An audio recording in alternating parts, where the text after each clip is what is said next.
Hi, I'm Chris Hazelton with the Estes Park News with some important safety information for you. In the next few weeks, there are going to be many new elk calves born in and around town, and the cows will be on alert. The mothers are not being aggressive when defending their young, just protective. It's our responsibility to not get too close to the baby or the mother. Recently, the warning signs were put up in the bird sanctuary on the Lake Estes Trail, a place where the elk like to gather and give birth. For your safety and protection, there'll be volunteers on duty during the elk calving season. Please heed their advice. If there's a protective mother elk nearby and no volunteers on duty, the best thing to do is back away quickly. Do not turn your back on her completely, as you won't know if she's charging you. If you are charged or attacked, make yourself look large.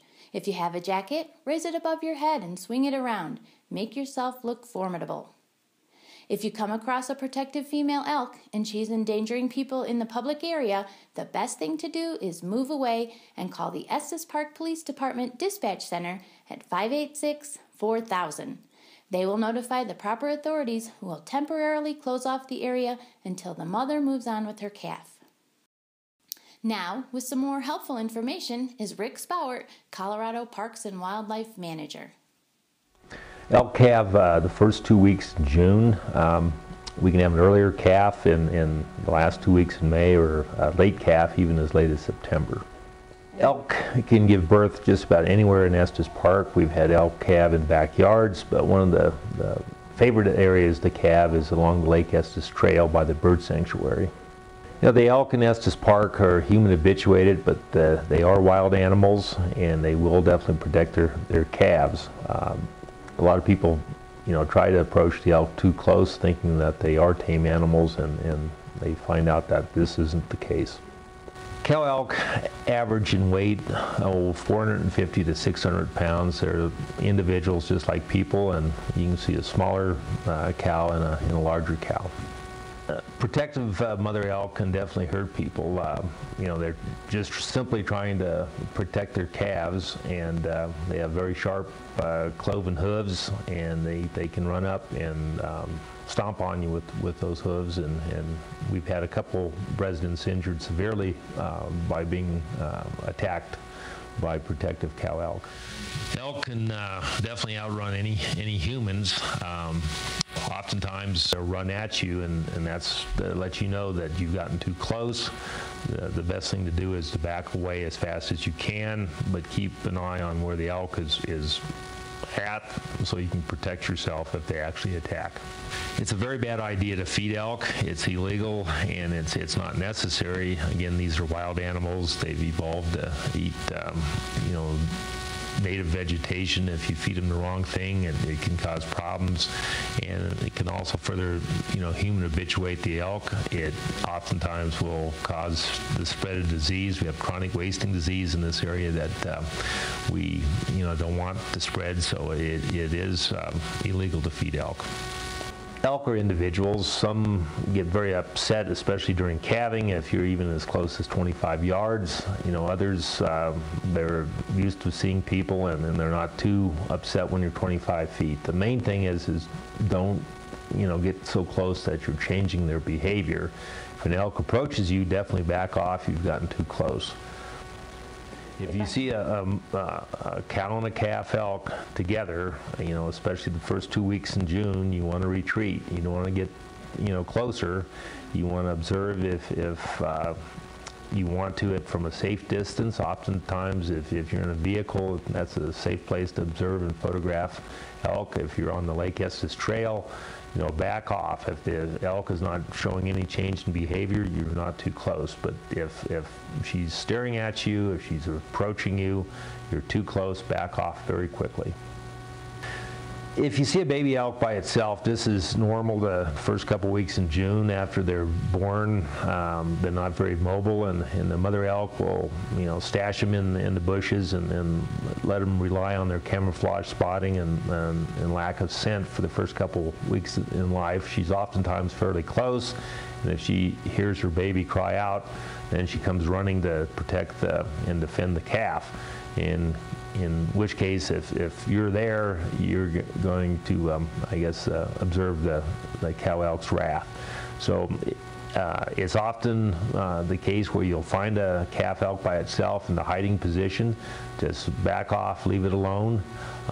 You can report it if you think the mother is deceased. If you find a dead cow elk close by, this could be the case, but usually it is not. Cow elk look at dogs as predators more than you. I would let go of the leash, and the dog can outrun you, and the cow elk, if it attacks, will go after your dog and not after you. Oftentimes the dog will return to you, so you again want to back off as quickly as possible, and if the cow does attack, protect yourself. If you can get a tree or a rock between you and the cow, and if you go down on the ground, protect your neck and head, and oftentimes that's enough to break off the attack. The cow elk doesn't look at you as a predator any longer, as a threat, and she'll back off.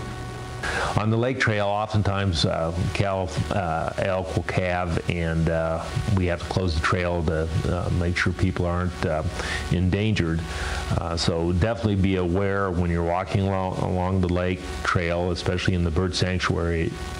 If you see a cow elk this time of year, very likely there's a calf close by.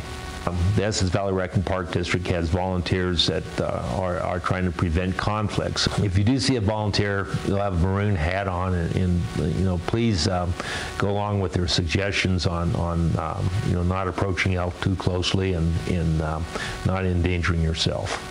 And here's Eric Rose, Estes Park Police Department Commander, with some advice on how to make your wildlife viewing experience here in Estes Park a safe and enjoyable one for everyone.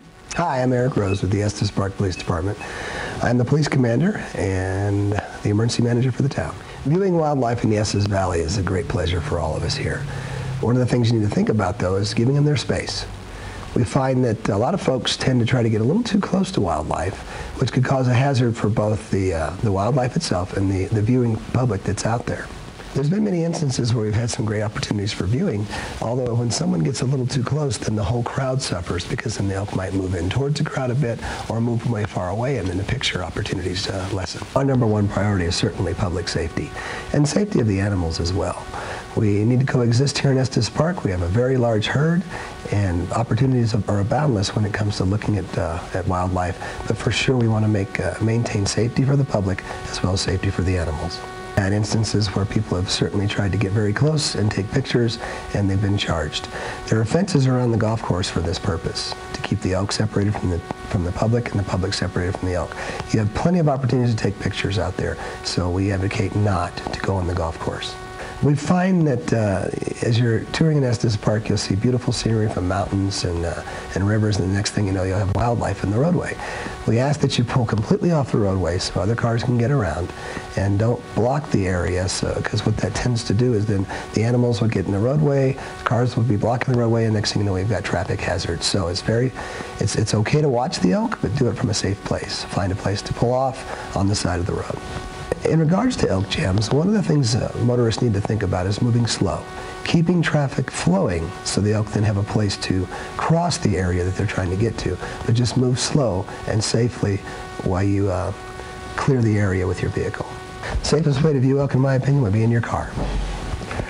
But there are obviously places that you can stand behind fencing and take a good view at the elk. One of the things you might want to avoid, though, is our calving areas, because the mothers or the cows are protective of their elk, so you just want to do it at a safe distance. A good rule of thumb is if when you get close enough that animal sees you and starts to move, you're probably too close. Elk are typically pretty docile animals, and in a herd, they'll pretty much stay to themselves and pretty much watch you as much as you watch them. But when it's calving time, you have to remember that the cows are very protective of their young, as well as when it's rut time, then you'll have the bulls are very active as well. So in those two times of the season is when you want to really be careful. Feeding any wildlife is prohibited by state law. They need to have their natural diet. I know it's very tempting to do so, but it's for your safety as well as the elk not to feed them. We here at the police department are look forward to helping you with good, safe viewing. If you have any questions, come by the police department right downtown across from Bond Park. If you have any issues or concerns, you can certainly give us a call at our non-emergency number at 586-4000. Now let's review these helpful tips. Be aware. The best thing to do at this time of the year is to be very aware of your surroundings. The cows have calves all over town, and you just never know when you're going to happen to walk by a mother and a new calf. Back away. If you encounter a protective mother, the best thing to do is back away quickly. Don't turn your back on her completely, as you won't know if she's charging you. Chances are the mother will be glad you're leaving their space. Advice for dog owners. If you happen to be walking or jogging with the dog, the elk will be even more on alert and aggressive towards your dog. She will see your pet as a real threat, a predator to her baby. The best thing to do in this case is turn around and go the other way. If you can't do that, let your dog go for the time and save yourself. The elk will most likely chase off your dog, and you can retrieve your dog a bit further down the trail. Change your route. If the elk are on the trail you frequent, there are miles of other trails less used by the elk, and it's suggested that you alter your route for at least a few weeks to avoid potential problems. Watch from your car. One of the best ways to watch wildlife is from the safety of your vehicle. Elk don't view cars as a threat to their young, and by watching from your car, parked in a safe spot of course, you can enjoy viewing the animals and get some great photos and video without disturbing their lives. Although the elk are used to seeing people, the elk are very much still wild animals. Adult elk, both male and female, are very large and can be dangerous, particularly if they think a person is threatening their territory or their offspring.